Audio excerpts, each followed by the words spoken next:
దక్షిణ కొరియాలో ఘోర విమాన ప్రమాదం జరిగింది. ముయాన్ ఎయిర్పోర్ట్ రన్వేపై ల్యాండింగ్ సమయంలో విమానం వేగం అదుపు తప్పి రక్షణ గోడను ఢీకొట్టింది. భారీగా మంటలు చెలరేగడంతో 47 మంది మృతి చెందారు, పలువురికి గాయాలయ్యాయి. ప్రమాద సమయంలో 175 మంది ప్రయాణికులు, 6 సిబ్బంది విమానంలో ఉన్నారు. బ్యాంకాక్ నుంచి ముయాన్ వస్తూ ఉండగా ఘటన జరిగింది. ఎయిర్పోర్ట్లో భారీగా పొగ వ్యాపించింది.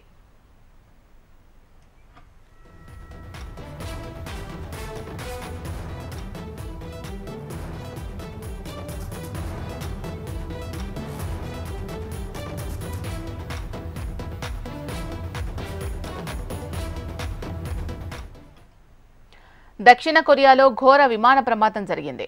ముయాన్ ఎయిర్పోర్ట్ రన్వేపై ల్యాండింగ్ సమయంలో విమానం వేగం అదుపు తప్పి రక్షణ గోడను ఢీకొట్టింది.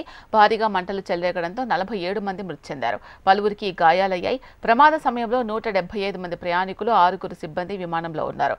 బ్యాంకాక్ నుంచి ముయాన్ వస్తూ ఉండగా ఘటన జరిగింది. ఎయిర్పోర్ట్లో భారీగా పొగ వ్యాపించింది.